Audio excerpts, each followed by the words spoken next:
عده‌ای از مردم از دنیای امروز خسته شدن، از اینکه برده دیگری باشن، از شهرهای آلوده، از سر و صدا، از اینکه از صبح تا شب بدون دنبال پول، و به خاطر همین پناه میبرن به طبیعت، طبیعتی بکر و آرام، جایی که بتونن به معنای واقعی زندگی کنن بدون وابستگی به دیگران. Peace.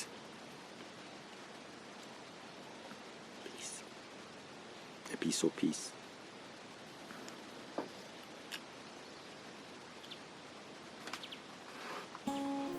ترکیه که رفتیم 2 هفته در اکوفارم زندگی کردیم، نزدیکی های شهر فتحیه که یکی از بهترین خاطره های ما شد. صاحب مزرعه مردی 50-60 ساله بود به نام علی کیشلاک، و نام مزرعه بود علی کیشلاک اورمان. اورمان یعنی جنگل علی کیشلاک.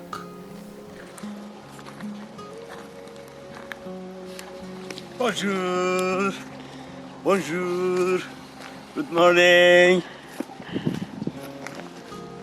در مزرعه یک ساختمان بزرگ داشت با 2 ورودی، یکی به اتاق علی و ورودی دیگه به آشپزخونه و اتاق افرادی که برای کار داوطلبانه به مزرعه می اومدن. اما علی به ما یک کلبه چوبی داد، واقعا کلبه خوبی بود. هوای تازه از پنجره وارد کلبه می شد و شبا با صدای جیرجیرک‌ها می خوابیدیم. البته بعضی وقتا عقرب هم داشت.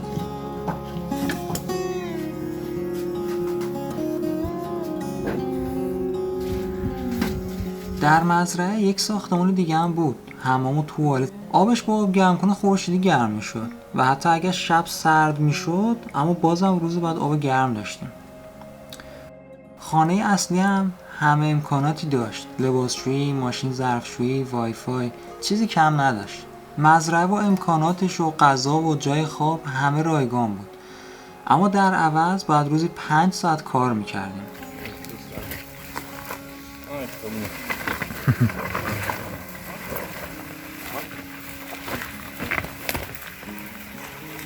و یک روز هم در هفته تعطیل بودیم. یا میتونستیم در روز بیشتر کار کنیم و 2 روز در هفته تعطیل باشیم. Thanks God it's Friday.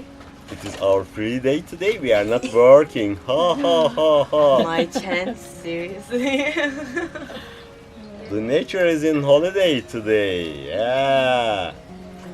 در روزهای تعطیل هم هر کاری که دوست داشتیم میتونستیم انجام بدیم. مثلا یه بار رفتیم دره ساکلیکنت که نزدیکای مزرعه بود. دره زیبایی بود. در رودخانه پیاده روی کردیم و از طبیعت زیبا انرژی گرفتیم. یا مثلا میشد رفت ساحل که زیاد دور نبود از مزرعه.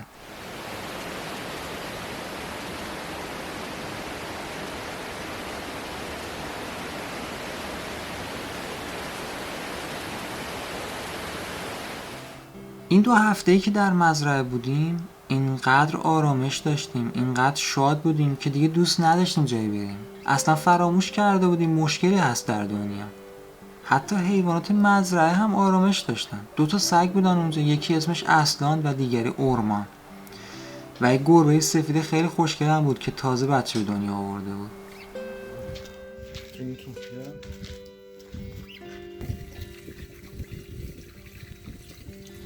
بیشتر افرادی هم که به صورت داوطلبانه به مزرعه اومده بودن ترک بودن، اما چند تا خارجی هم بود، یکی از کره، یکی از روسیه، یک دختر الجزایری و یکی هم از انگلستان. و مرد انگلیسی 6 ماه بود که در مزرعه زندگی میکرد و کار میکرد و اما خواب در چادر رو به خونه ترجیح میداد و هدفش هم این بود که خودش هم یه روزی در ترکیه یک مزرعه بزرگ داشته باشه. و اما اصل ماجرا این بود که علی کشاورزیش بر طبق کشت پایا بود یا پرماکالچر، یعنی فقط به اندازه نیاز کشت میکرد و به جای استفاده از کودهای شیمیایی از کودهای طبیعی استفاده میکرد یا به جای سموم از گیاهانی استفاده میکرد که حشره‌های خاص رو دور میکرد. This is stevia. Sugar plant. So, I'm planting fava beans. They are gonna be sugar fava beans. Ha ha ha ha ha ha. They say that you cannot grow without fertilizers, without pesticides, without herbicides. Look, it is possible. it is just possible, man. Now it is almost November and we still have beautiful tomatoes. No disease, no nothing. You see what I mean? Tomatoes.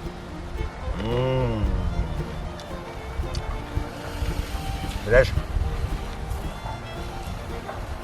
Nice. We are planting many different, you see lots of different medicine herbs. Some of them they repel insects. Some of them they attract good insects. This is catmint all the way. It is good, And that is lemon balm over there, that row. Lemon balm. So we have different rows of medicinal herbs. You know why? Diversity is richness. Plant different things. Wheat. So when we are talking about a wheat, we talk in quotes. Nothing is wheat in nature. Everything has a purpose, everything has a usage. Okay? Everything has a use. So we call the wheat something that we don't know the purpose yet. در مزرعه همه چیزی که نیاز بود پیدا میشد. انواع میوه، سبزیجات، غلات، حبوبات و هر وقت که نیاز به غذا بود خیلی راحت میرفتیم سر زمین و مقداری که نیاز داشتیم میچیدیم. Good. Beautiful. Thanks to the nature. What is this? Basil. Basil? Yeah. I'm just having, just peppers, tomatoes, and what did you say it is? I always forget the names. Basil. Basil. Reyhan. Reyhan. I don't know the names, it doesn't matter. In the forest, names, they don't have importance. Just get something. This is parsley. Hunting and gatherer. Just hunt some vegetables. Chili peppers. Aha. Now we can have a simple breakfast. Nice, fresh, beautiful, tasty.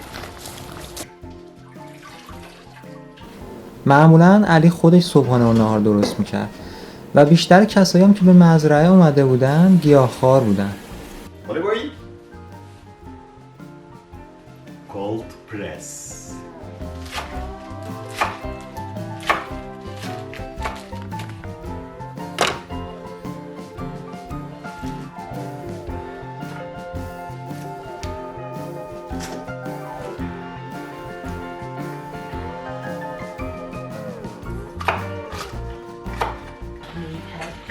Yeah. She doesn't know the rules. She says, do you need help?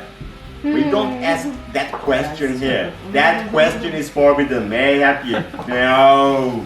If you want to do something, just do it. Just do it. Hello. Nice. How is your feeling? Yani hachu out. Every morning something different. Whenever you go to the garden, whatever you find, just mix them, have something. I'll tell you something. But don't tell anybody. Okay? There is no recipe in the nature. Just mix everything, just do it.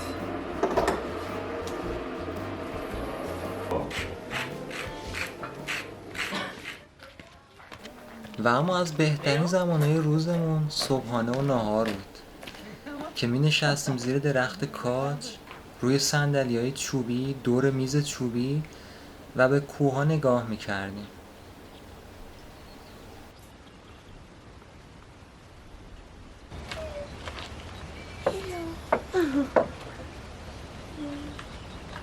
Hello.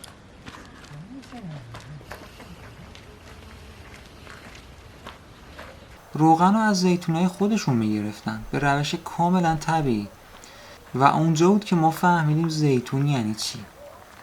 Here I'm trying to create a little jungle.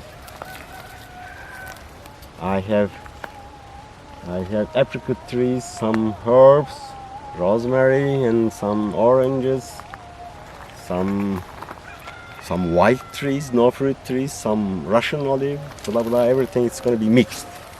و یک چیز جالب دیگه این که علی هیچ وقت همه این میوه ها رو نمیچید و میگفت باید بذاریم برای پرنده ها هم بمونه، اونا هم به غذا نیاز دارن. هیچ وقت طمع نداشت و خیلی بخشنده بود. علی سالها در آلمان و آمریکا کار و زندگی کرده بود و خیلی هم درآمد خوبی داشته، اما وقتی 50 سالش میشه تصمیم میگیره بره در طبیعت زندگی کنه و به بقیه هم فرصت بده که بتونن زندگی سالم و طبیعی رو تجربه کنن.